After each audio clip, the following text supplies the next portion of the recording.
जय श्री सीताराम। माघ मास के शुक्ल पक्ष की एकादशी को जया एकादशी कहते हैं, जो दिनांक 8 फरवरी को है, दिन शनिवार। जय श्री सीताराम। धर्मराज युधिष्ठिर कहने लगे, हे भगवान, आपने माघ के कृष्ण पक्ष की खड़तिला एकादशी का अत्यंत सुंदर वर्णन किया। आप स्वेदज, अंडज, उद्भज और जरायुज चारों प्रकार के जीवों के उत्पन्न, पालन तथा नाश करने वाले हैं। अब आप कृपा करके माघ शुक्ल एकादशी का वर्णन कीजिए। उसका क्या नाम है, इसके व्रत की क्या विधि और इसमें कौन से देवता का पूजन किया जाता है। भगवान श्री कृष्ण कहने लगे, हे अर्जुन, इस एकादशी का नाम जया एकादशी है। इसका व्रत करने से मनुष्य ब्रह्म हत्या आदि पापों से छूटकर मोक्ष को प्राप्त होता है, तो उसके प्रभाव से भूत पिशाच आदि योनियों से मुक्त हो जाता है। इस व्रत को विधि पूर्वक करना चाहिए।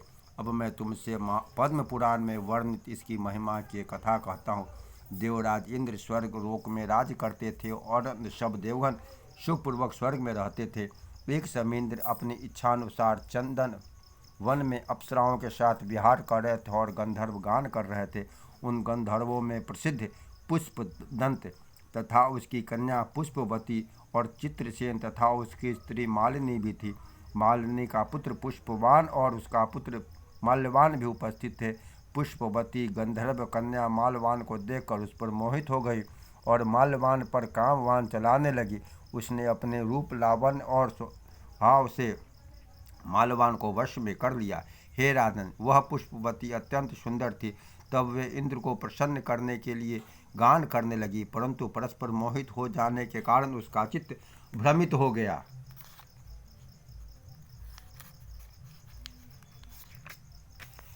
था। उसके ठीक प्रकार न गाने और स्वर तान ठीक न होने से इंद्र उनके प्रेम को समझ गया और उसने उसको अपना अपमान समझकर उसको श्राप दे दिया। उसने कहा कि मूर्ख, तुमने मेरी आज्ञा का उल्लंघन किया, इसलिए तुम्हें धिक्कार है। अब तुम दोनों स्त्री पुरुष के रूप में मृत्युलोक में जाकर पिशाच का रूप धारण करो, अपने कर्म का फल भोगो। इंद्र का श्राप सुनकर वे अत्यंत दुखी हुए और हिमालय पर्वत पर दुखपूर्वक अपना जीवन व्यतीत करने लगे। उन्हें गंध, रस तथा स्पर्श आदि का कुछ भी ज्ञान नहीं था। वहाँ उनको महान दुख मिल रहे थे। उन्हें एक क्षण के लिए भी निंद्रा नहीं आती थी। उस जगह अत्यंत शीत था, इससे उनके रोमांच खड़े रहते और दांत मारे शीत के बजते रहते। एक दिन पिशाच ने अपनी स्त्री से कहा कि पिछले जन्म में हमने ऐसे कौन से पाप किए थे जिससे हमको यह दुखदायी पिशाच योनि प्राप्त हुई है।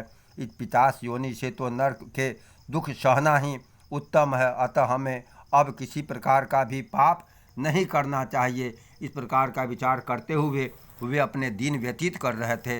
दैवयोग से तभी माघ मास में शुक्ल पक्ष को जया नामक एकादशी आई। उस दिन उन्होंने कुछ भी भोजन नहीं किया, न कोई पाप कर्म ही किया, केवल फल फूल खाकर ही दिन व्यतीत किया और सायं समय महान दुख से पीपल के वृक्ष के नीचे बैठ गए। उस समय सूर्य भगवान अस्त हो रहे थे। उस रात को अत्यंत ठंड थी, इस कारण वे दोनों शीत के मारे अति दुखित होकर मृतक समान आपस में चिपटे हुए पड़े रहे। उस रात्रि उनको नींद भी नहीं आई। हे राजन, जया एकादशी के उपवास और रात्रि के जागरण से दूसरे दिन प्रभात होते ही उनकी पिशाच योनि छूट गई। अत्यंत सुंदर गंधर्व और अप्सरा की देह धारण कर सुंदर वस्त्राभूषणों से अलंकित होकर उन्होंने स्वर्गलोक को प्रस्थान किया। उस समय आकाश में देवता तथा गंधर्व उनकी स्तुति करते हुए पुष्प वर्षा करने लगे। स्वर्गलोक में जाकर उन दोनों ने देवराज इंद्र को प्रणाम किया। इंद्र उनको पहले रूप में देखकर अत्यंत आश्चर्यचकित हुए और पूछने लगे कि तुमने अपने पिशाच योनि से किस प्रकार छुटकारा पाया, सो अब बतलाओ। माल्यवान बोले कि हे देवेंद्र, भगवान विष्णु की कृपा और जया एकादशी के व्रत के प्रभाव से ही हमारी पिशाच देह छूटी है।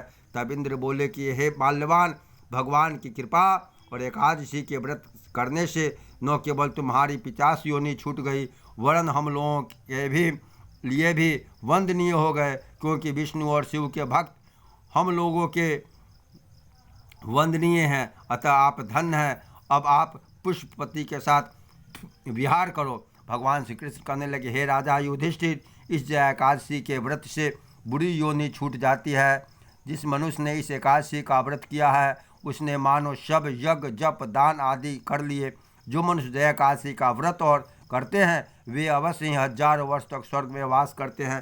प्रेम से बोलिए एकादशी महात्म की जय, राधा कृष्ण की जय। जय श्री सीताराम। श्रीवर नारायण नारायण नारायण, भजमन नारायण नारायण नारायण, श्रीवर नारायण नारायण नारायण। जय श्री सीताराम।